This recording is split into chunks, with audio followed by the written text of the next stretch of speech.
This should come as a surprise to no one, but I really like metal media. The majority of which is the music, obviously. But every now and then, us metalheads will get a fun surprise when a metal-themed movie, TV show, or video game comes out.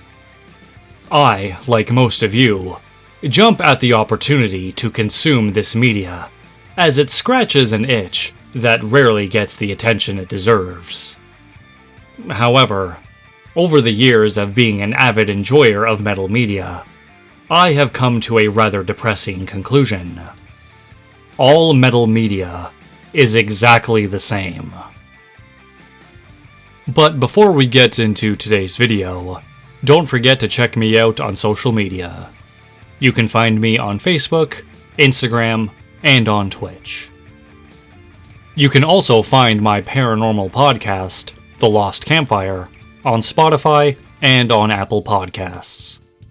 And if you have a paranormal story that you would like to share, you can send it to thelostcampfire@gmail.com today, to possibly be featured in a future episode. I can't wait to hear what you guys have experienced, and to share it with other paranormal enthusiasts.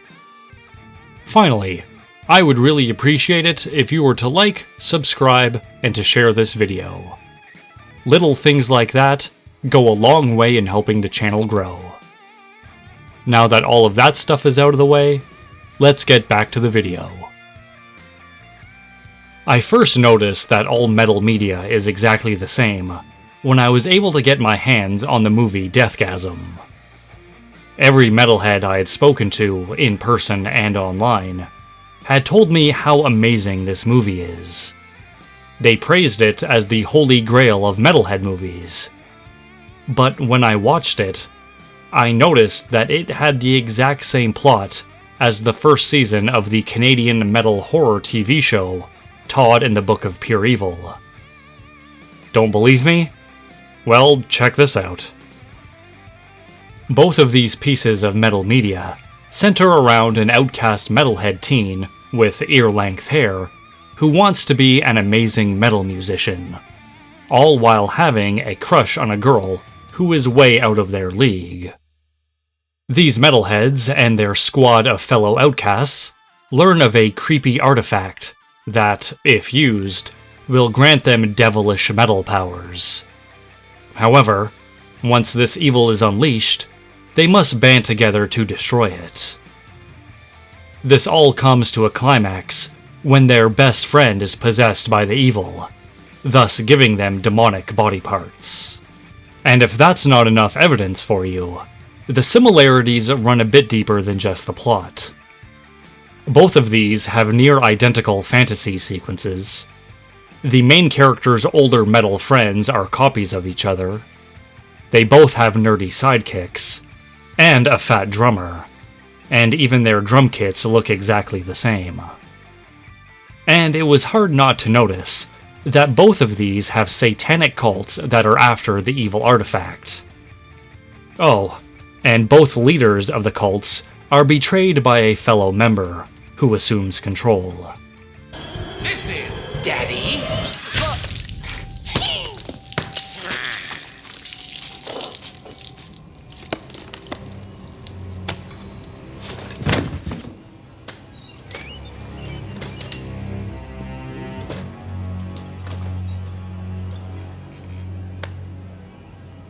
What you waiting for?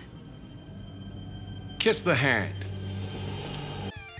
So, essentially, these are both Evil Dead ripoffs, with corpse paint and electric guitars.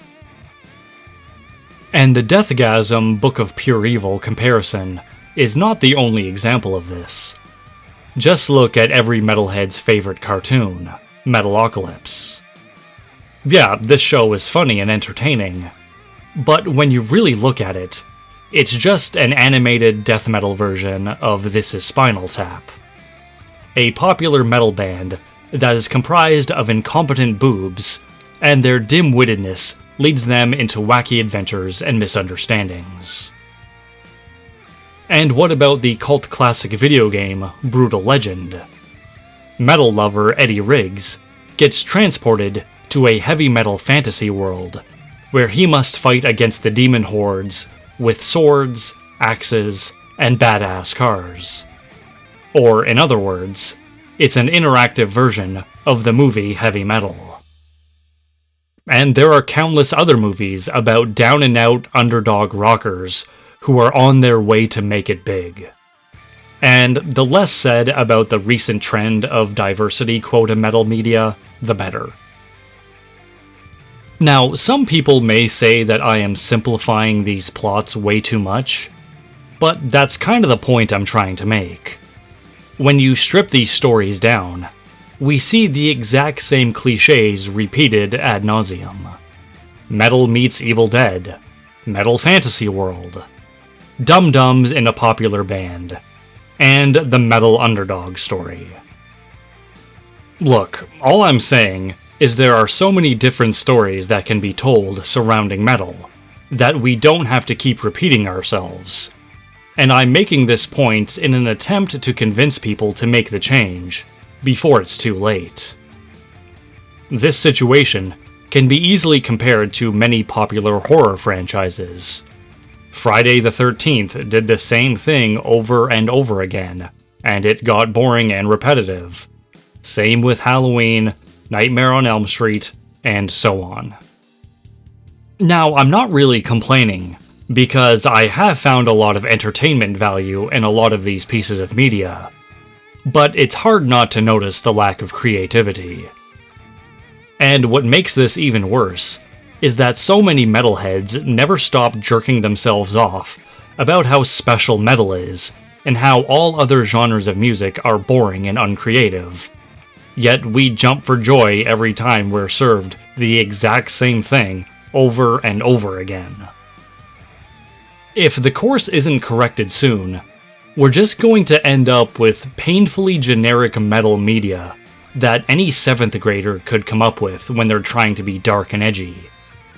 Like, I don't know, a video game where you kill demons and monsters in a fleshy, bloody hell world, all while System of a Down, Mastodon, and Lamb of God plays as a soundtrack.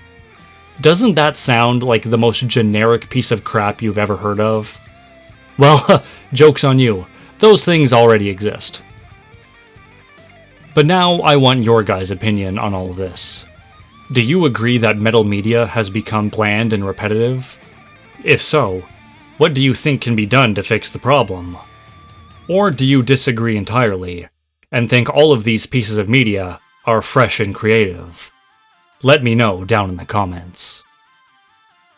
Overall, thank you very much for watching. I really appreciate it, and I will see you guys in the next one.